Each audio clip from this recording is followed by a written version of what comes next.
The Caucasus have been Russia's backyard or colonies.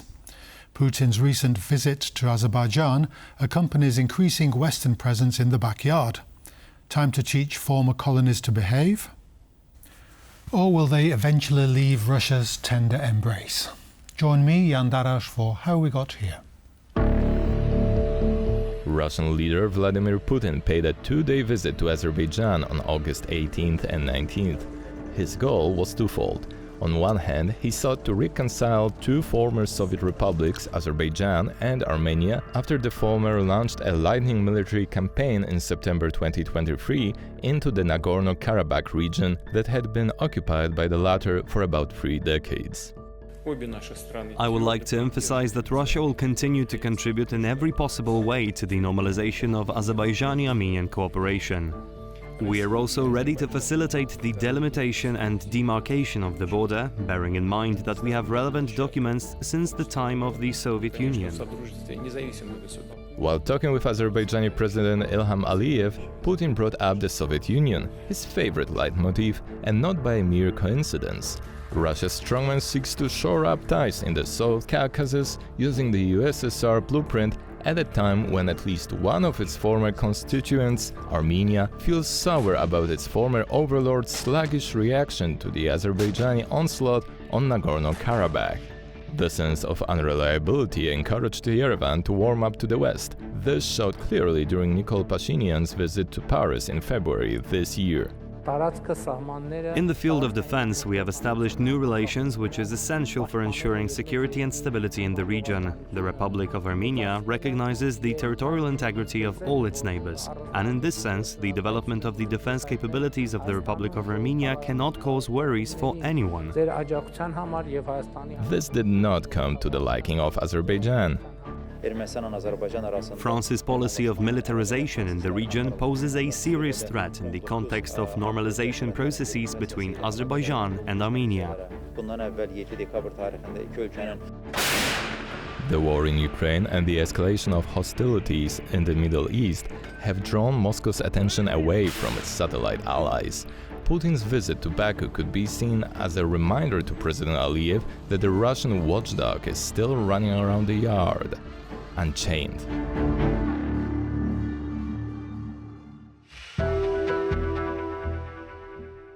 I'm delighted to welcome Witold Rodkiewicz of the Center for Eastern Studies. Welcome to the program once more. Great to have you. Thank you for the invitation. It's always a pleasure.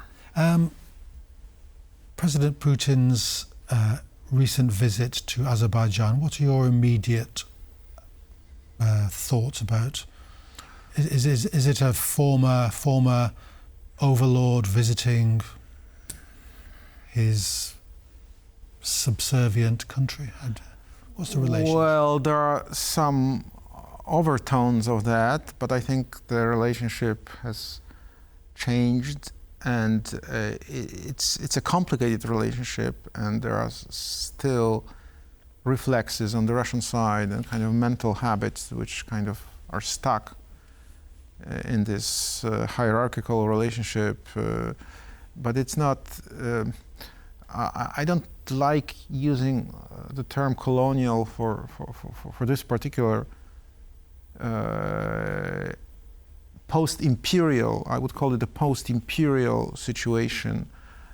The difference is that colonies usually are separated from the core area, from the colonizing metropolis by some geographical distance. There's no physical contiguity, which changes in many ways the relationship.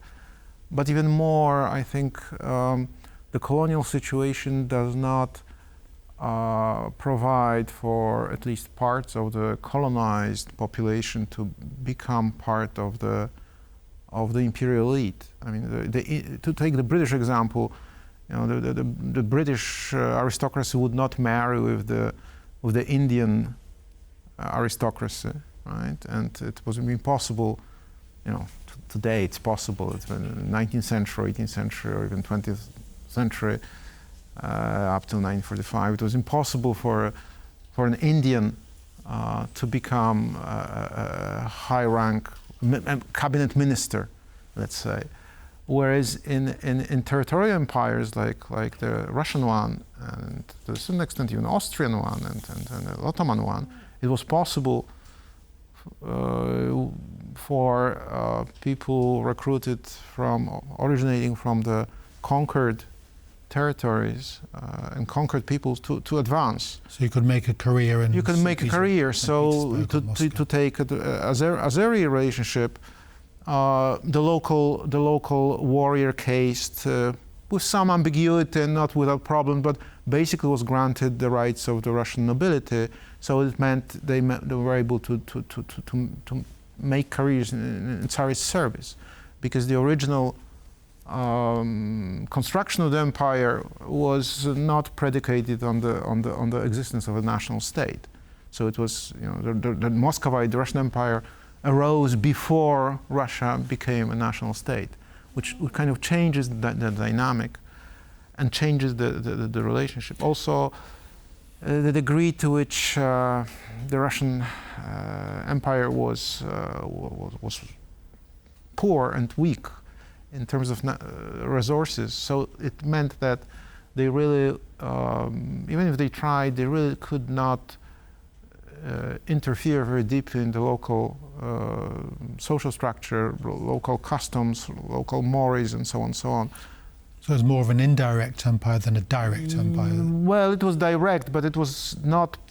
It relied to a large extent on the cooperation of the local elite, on the lower level administration and even on the judicial system. So judicial Islamic courts could function in Azerbaijan, although the Russians were trying to sever the connection that connected the territories they controlled to Shia religious centers in Iran. Did that characteristic change with the advent of communism in the Soviet Union, or did it continue? Was there a level of continuity? There was a level of continuity in the sense that there was an emphasis on, and it changed during but basically that there was a role foreseen in the structure for the ethnic Azeris. So they were supposed to be part of the operation, and on the authoritative level they were equal. So there was this ideology of equality of all recognized nations, and Azeris were one of the recognized nations within the Soviet structure, which does not mean that they were not subject to cultural ossification by promotion of Russian, and the kind of increasingly after the Second World War, since basically early 30s, the assumption was that the Russians played the role of an elder brother. They were, as the official slogan put it, they are first among the equals. What's the relationship? How has that evolved into the current situation? Is there a difference between North Caucasus, South Caucasus, Armenia, and Azerbaijan? How is? Well, North Caucasus is directly part of the Russian Federation. So it's and actually paradoxically, it's North Caucasus that was subjugated during military campaigns that lasted for 2 generations. So the Russian Empire was prepared to live in the conditions of a border conflict for 30, 40, 50 years. Whereas these territories like Azerbaijan were conquered or annexed because before they formed part of the Iranian Empire. So did Armenia and Georgia, Iranian or Turkish on the western part of the Transcaucasia. So there's a very big difference between North Caucasus and Transcaucasia, or South Caucasus as it's called. And all these countries, they were very enthusiastic. These were countries that are actually, if you look at the republics of the Soviet Union, they were actually enthusiastic about seceding. They all had mass movements, which was not true, for example, for Central Asia, or even for countries like Belarus. So they adopted independence and claimed independence with gusto. In Azeri situation, the situation was peculiar because, in fact, it was the one case in which Gorbachev used force to suppress an independence movement. The Russian army, Soviet army still, sorry, intervened and suppressed the independence movement, which is still remembered in Azerbaijan, which, in my opinion, it translates into, on the one hand, the Azeris remember that, and they don't want to repeat the experience, but also a certain caution in terms of how you go about ensuring independence. In other words, you have to tread carefully, and you sometimes have to accept deals that are perhaps not to your liking. In other words, you accept that you're a weaker party in a complicated relationship, and that includes some form of respect and Yes. some form of well, not obedience, but taking into account the opinion of your larger neighbor to the north, who has a lot of tools to harm you. I mean, this idea of the multipolar world, therefore, in that part of the region only means one thing: Russia, essentially. Well, all these the countries tried to, exception of Armenia, all these countries tried, Georgia and Azerbaijan tried to strengthen their independence, and that meant building up basically from zero relationships with Western powers, but increasingly, as you noticed, with this issue, with this multipolarity becoming a reality, all kinds of, the Azeris were, for example, cultivating relationships with Pakistan, which is formidable. Yes. Regionally, it's a formidable military power. Please remember, it's a nuclear country. And Azeri relationship with Iran is very complicated and potentially dangerous, because Iran, because actually most of the ethnic Azeris live in Iran, where they are quite well integrated into Iranian, national civilizational project, which is based on Shia religion. Actually, some ethnic Azeris play a leading role. But there was a moment when the Azeri national movement claimed Iran. The Soviets backed it for a while. But it works also the other way. So the Azeri elite, which is post-Soviet and secular, is very nervous about potential impact of Shia religious influence. It's not visible, but it's but they know it might happen. It would be logical. So it's a very dangerous neighborhood, and they don't. But for the Azeris, the key important partner is Turkey, which they see as a kind of. Azeri language is practically the same as Turkish. And basically this one, there is this theory, and I think it's the official ideology, that basically these are two Turkish countries. So it's one nation and two states. And the Russian policy towards Azerbaijan was in the early 90s directed towards limiting the ability of Azeris to emancipate itself from Russian tutelage and to cut off various sources. Sounds like a new fault line, is it? But it didn't work, and in the end they worked out this very very transactional relationship in which both sides cooperate with each other and interact, and it is constant bargaining, basically, which with all of them having several. Yeah. And the point is, the war against Ukraine weakened Russia and made it possible for Azeris, for example, to solve the problem that they had, with meaning the Karabakh, which they did, yes. Which they did. And of course, because the Russian policy was always, Russia was formally, is still formally allied to Armenia, and the Russians were playing the game of making this conflict eternal, because they didn't want to allow one side or the other, because that made them both subservient to Moscow. Yes, so it's playing the game of divide and... Yes, but Azeris, and this is still not, I didn't see a very good, explanation of that and analysis of how this happened. What was the mechanics here, and what were the, because for some reason the Russians allowed the Azeris to claim victory and to reconquer Karabakh. I think it was a calculation, basically. Not being able to put enough resources to ruin the relationship with Azeris when they had this war going on and conflict with the West, and they hoped that by that they would get some kind of quid pro quo, which we probably will not know for a long time what it was, because there must have been some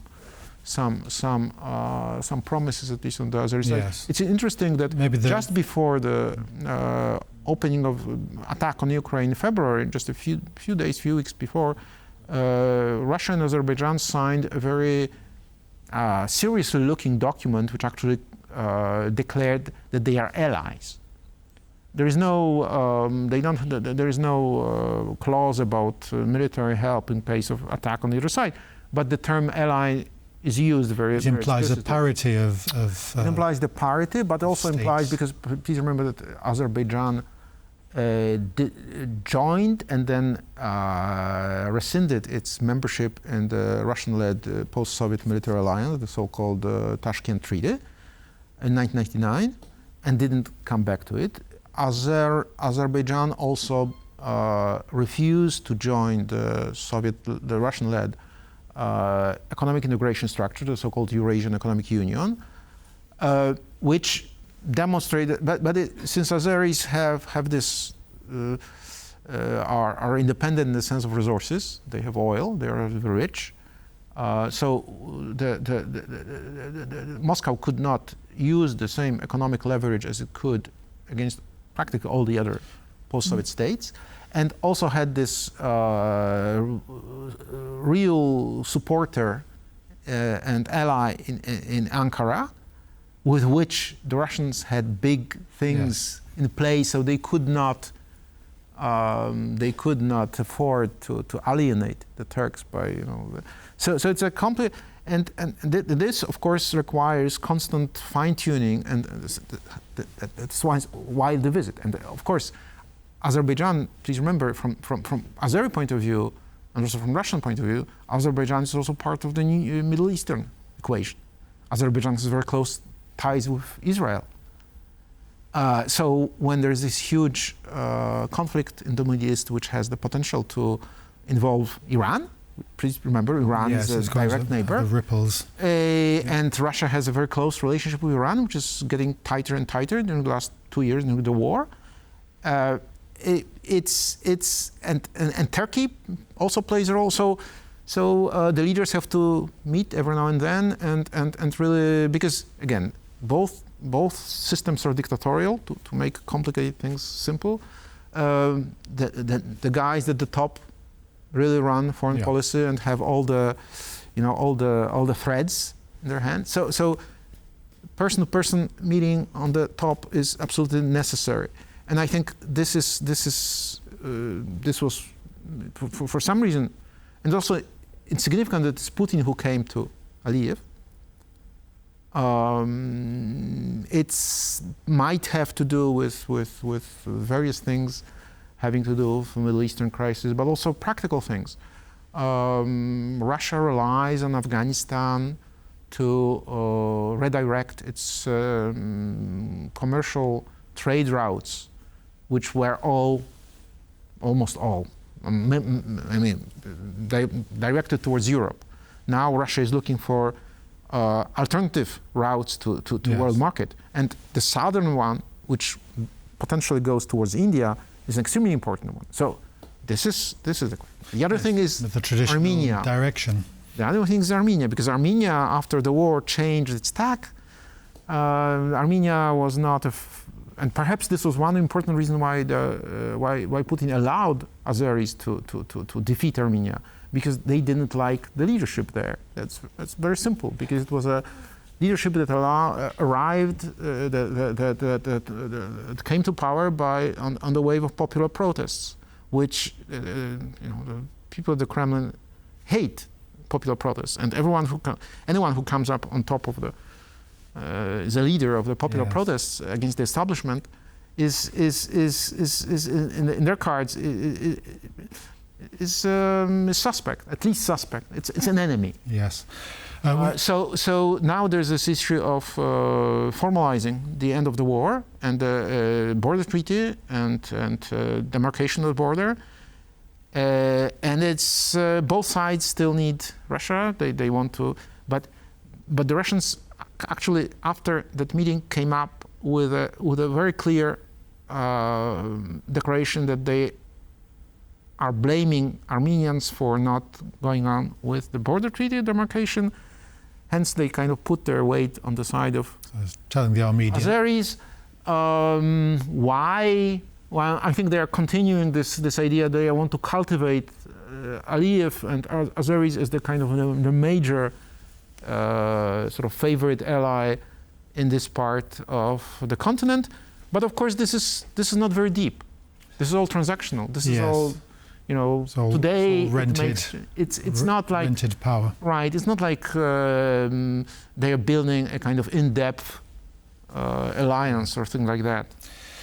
We have to leave it there, unfortunately. As you said, it's a powder keg, or very bad neighbourhood, but thank you very much, Witold Rodkiewicz, for coming to the programme. Thank you. That's all we have time for today. Do join us next time for How We Got Here.